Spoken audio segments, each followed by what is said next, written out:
Om Swastiastu. Kembali lagi bersama saya Gung Dia dalam channel YouTube saya. Jadi pada kesempatan kali ini saya akan menjelaskan tentang pendahuluan pembelajaran mikro atau micro teaching. Pokok bahasan yang pertama adalah konsep-konsep dalam micro teaching.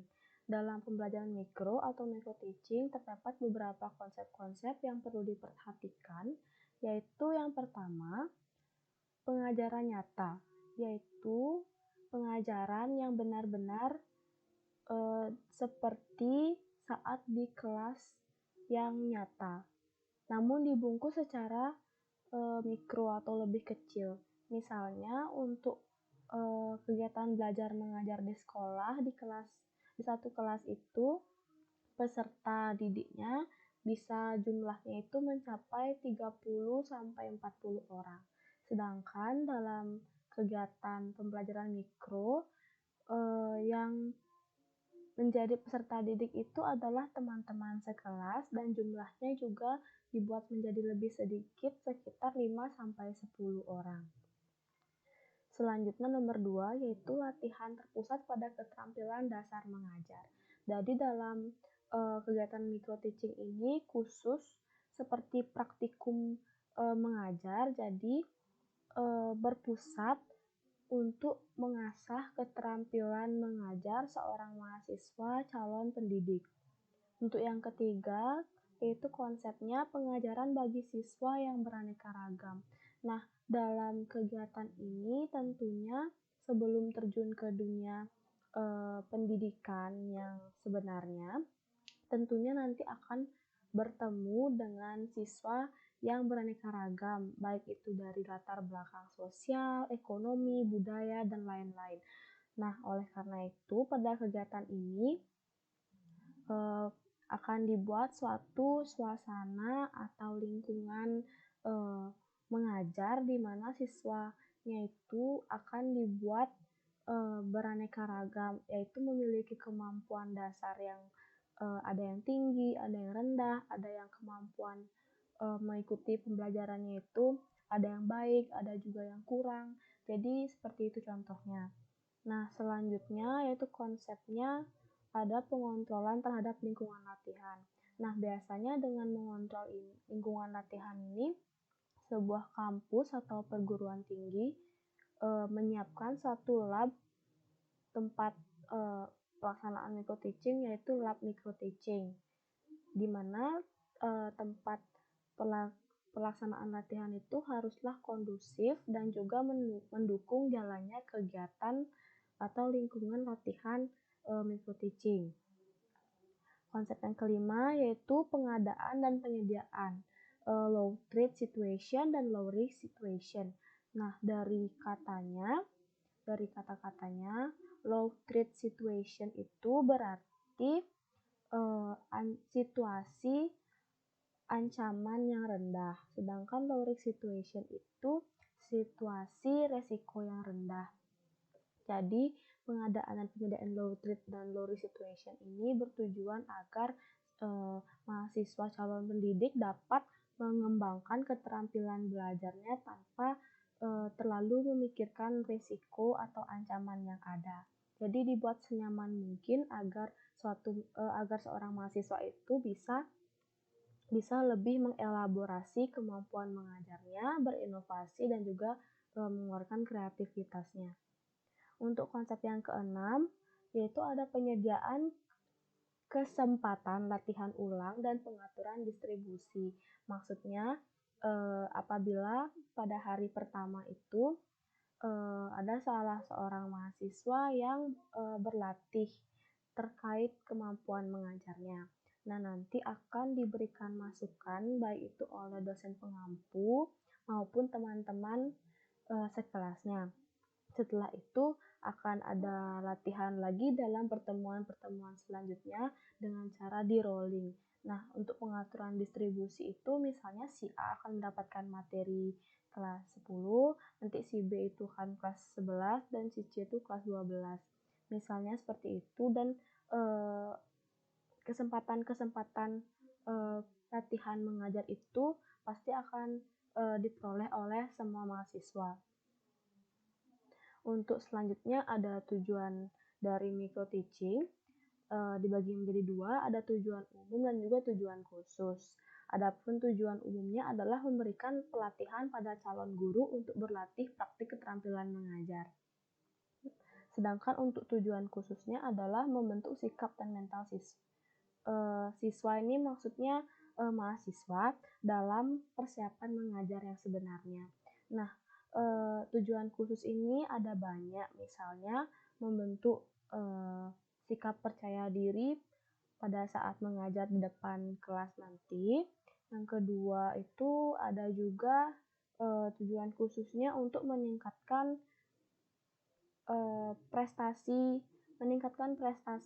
mengajar dari mahasiswa.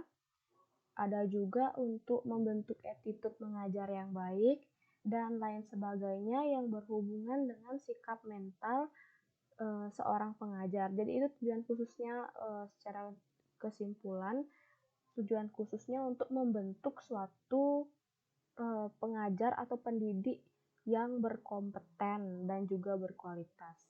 Sedangkan untuk tujuan umumnya itu untuk memberikan pelatihan.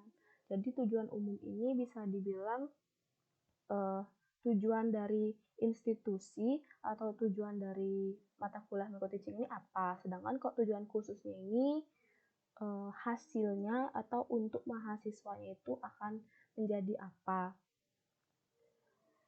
Selanjutnya manfaat utama micro teaching. Di sini saya membagi menjadi 3. Yang pertama, micro teaching ini berkorelasi dengan sistem mengajar di sekolah. Maksudnya, antara kegiatan micro teaching di kampus dengan nanti terjun di lapangan langsung itu tidak jauh beda atau bisa dibilang berkorelasi. Walaupun perbedaannya terdapat pada jumlah pesertanya, baik itu pada saat micro teaching itu pesertanya sedikit atau mikro, sedangkan pada saat mengajar asli itu lebih banyak. Namun secara garis besar kegiatan micro teaching ini mirip atau berkorelasi dengan kegiatan mengajar di sekolah yang sebenarnya. Untuk yang manfaat yang kedua, ada meningkatkan prestasi mengajar. Seperti yang sudah saya bilang sebelumnya, seorang yang mendapatkan suatu pelatihan micro teaching ini prestasi mengajarnya itu tinggi. Dia tidak akan grogi, tidak akan takut ataupun resah saat mengajar di sekolahnya nanti, misalnya kalau sudah lulus, karena dia mendapatkan suatu pelatihan tentang sikap atau attitude, dan juga pelatihan mental sehingga dia akan siap dan dapat berprestasi dalam pekerjaannya. Untuk manfaat yang ketiga, ada meningkatkan keterampilan mengajar. Ada suatu penelitian yang mengatakan bahwa seseorang yang mendapatkan suatu pelatihan micro teaching memiliki keterampilan mengajar yang lebih tinggi, yang lebih baik daripada seseorang mahasiswa yang tidak mendapatkan pelatihan micro teaching. Kenapa bisa meningkatkan keterampilan? Karena seperti tadi, dalam micro teaching itu suasananya dibuat semirip mungkin seperti mengajar di sekolah yang sebenarnya. Untuk alur pelaksanaan micro teaching sendiri bisa dilihat pada gambar. Yang pertama ada knowledge acquisition phase. Di sini maksudnya fase penerimaan pengetahuan. Nah, selanjutnya pada fase tersebut, di tengah-tengah fase tersebut ada discuss and observe demo skill, mengamati dan mendiskusikan skill demo tuh demonstrasi, artinya belum benar-benar itu skillnya dia. Seperti misalnya game demo itu dia belum full version, berarti baru cuma seperti cuplikannya atau percobaannya. Nah, selain itu ada analyze the skill. its objective and methodology, yaitu menganalisa skill atau kemampuan dan juga objektif itu juga menganalisa tujuan serta metode yang digunakan. Nah, pertama itu sebelum melaksanakan micro teaching ada fase penerimaan pengetahuan, di mana dalam penerimaan pengetahuan itu ada mengamati, berdiskusi, lalu demo skill itu seperti didemonstrasikan, dicontohkan, lalu ada juga menganalisa tujuan dan juga metode yang akan dilakukan. Nah, selanjutnya yang kedua ada skill acquisition or interactive phase and integration. Artinya penerimaan keterampilan atau fase interaktif dan juga integrasi. Jadi di penerimaan keterampilan ini kita menerima pengetahuan tentang keterampilan setelah adanya demo tadi dan juga setelah ada diskusi serta observasi. Interaktif itu berarti komunikasinya berjalan secara dua arah. Nah, di tengah-tengah aktivitas ini menuju feedback ada sebuah siklus, yaitu yang pertama ada planning micro lesson. Nah, pertama kita harus merencanakan pembelajaran mikro itu sendiri. Setelah menyusun perencanaan, ada teach or implementation of skill. Kita mengimplementasikan skill yang sudah kita dapat dari pengetahuan dan kita mengimplementasikan atau mengeksekusi planning yang sudah dibuat. Selanjutnya ada reuse feedback data. Nah, sebenarnya setelah kita mengajar itu kita dapat feedback dulu atau mendapat umpan balik komentar dari dosen atau dari teman-teman sekelas. Setelah mendapat feedback, kita akan reuse. Reuse itu kita gunakan kembali untuk replan and reteach. Artinya kita merencanakan planning yang sudah ada itu kita revisi-revisi, membuat yang baru dan juga reteach, kita mengajar ulang sesuai replan yang sudah kita buat dari feedback yang didapat.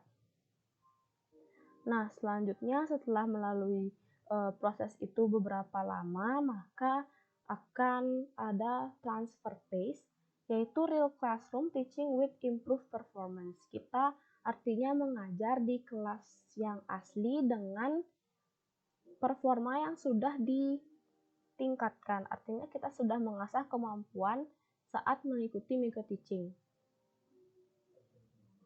Nah, ini juga ada model pelaksanaannya yang lebih lengkap. Yang di atas itu bagian dari persiapan, dari registrasi program sampai pengelompokan, mendapat dosen, serta pengumuman oleh pengelola. Nah, pada pembelajaran di kelas itu ada kontrak kuliah, menyusun jadwal latihan, dan juga membicarakan berbagai keterampilan dasar mengajar itu masuk ke fase knowledge acquisition, artinya dia mendapatkan suatu pengetahuan dasar keterampilan mengajar. Nah, setelah mendapatkan suatu orientasi dari dosen pembimbing atau dosen pengampu, maka akan ada praktek mengajar di kelas. Nah, prakteknya itu seperti yang sudah saya bahas tadi, yaitu mengajar di kelas kecil. Untuk lebih rincinya ada siklusnya juga, yaitu yang pertama mahasiswa membuat RPP untuk satu minggu. Selanjutnya ada praktek mengajar secara terpadu sekitar 30-35 menit. Nah, setelah praktek tersebut mahasiswa dan dosen memberikan masukan secara langsung.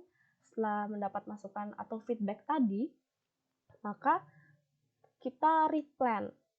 Seperti di slide sebelumnya, kita membuat RPP itu planning, selanjutnya kita praktek, implementation, selanjutnya kita membuat RPP kembali itu karena dari feedback dari mahasiswa atau teman-teman di kelas dan juga dosen. Nah, setelah replan, kita kembali praktek mengajar secara terpadu dalam waktu 30-30 menit. Ya, selanjutnya itu kita mahasiswa dan dosen memberikan masukan lagi, seperti itu siklusnya sampai 3 sampai dengan 5 kali. sesuai waktu yang disediakan oleh pihak lembaga. Untuk tahap evaluasinya tentu ada ujian praktek dan juga untuk praktek pengalaman lapangan yang kedua ke sekolah. Itu saja presentasi yang dapat saya sampaikan terkait pendahuluan micro teaching. Untuk selanjutnya saya akan memperlihatkan contoh RPP.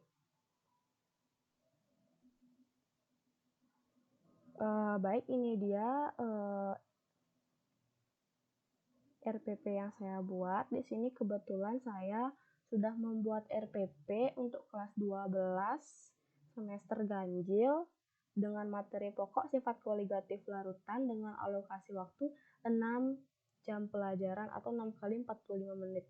Kalau dilihat-lihat untuk 6 JP ini untuk 3 kali pertemuan.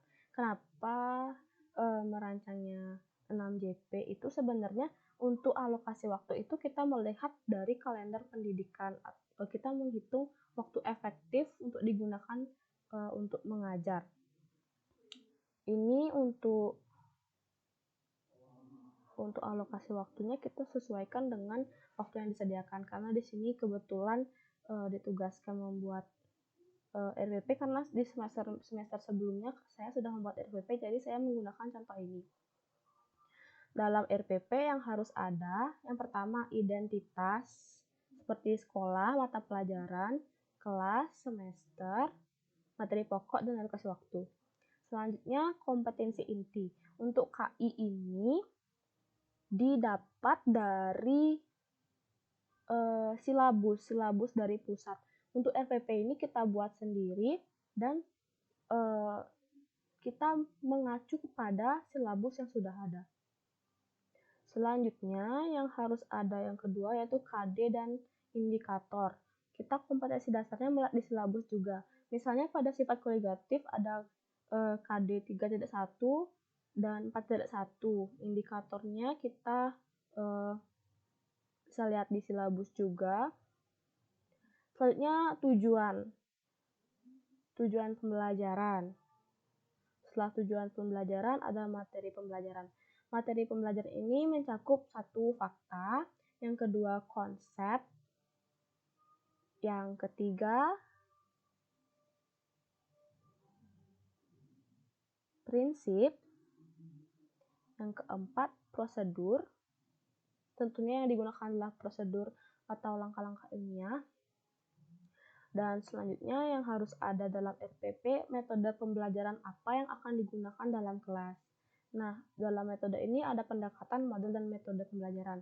Misalnya pendekatannya itu secara saintifik, modelnya inquiry terbimbing atau menggunakan langkah-langkah ilmiah.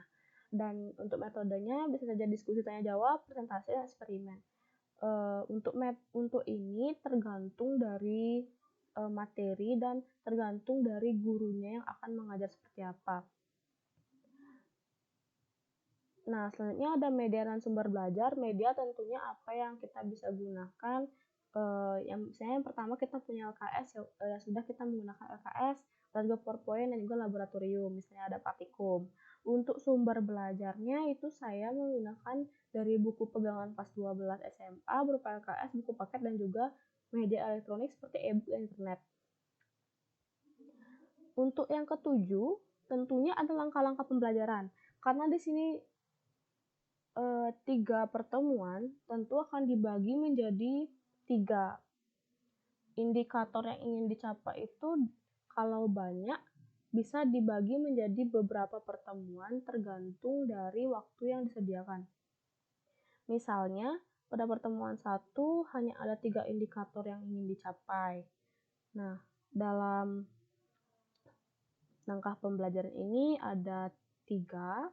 Kegiatan awal, kegiatan inti, ada juga yang terakhir yaitu kegiatan penutup. Untuk kegiatan inti itu sendiri itu merupakan suatu kegiatan di dalam kelas. Misalnya kegiatan kelas yang sudah mulai belajar. Misalnya yang pertama itu siswa diberikan masalah atau disuruh untuk membaca, lalu mempresentasikan, itu termasuk kegiatan inti. Nah, ada juga alokasi waktunya. Misalnya 2 kali 45 menit itu kan 90 menit. Jadi dari kegiatan awal sampai kegiatan penutup itu alokasi waktunya harus 90 menit. Seperti itu. Untuk pertemuan kedua juga sama. Nah, untuk di kegiatan inti itu karena menggunakan model inquiry terbimbing, maka ada langkah-langkah ilmiahnya seperti mengamati, menanya, mengumpulkan data, mengasosiasi, dan juga mengkomunikasikan. Nah, khusus untuk pertemuan ketiga ini saya rancang untuk mencapai indikator pada KD 4.1 tentang eksperimen. Jadi pada pertemuan ketiga ini saya mengkhususkan untuk kegiatan eksperimen.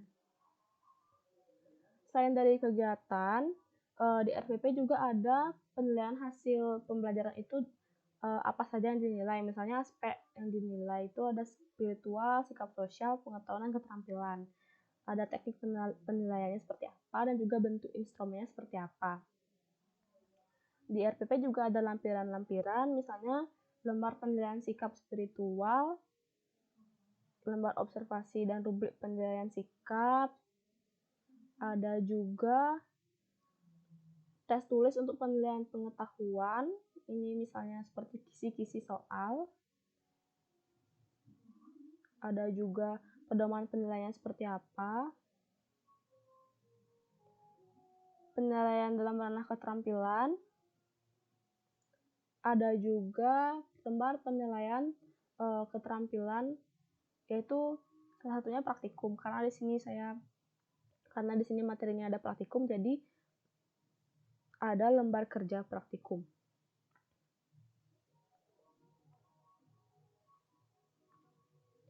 Dalam RPP juga disajikan rubrik penilaian laporan dan juga tentang penskorannya.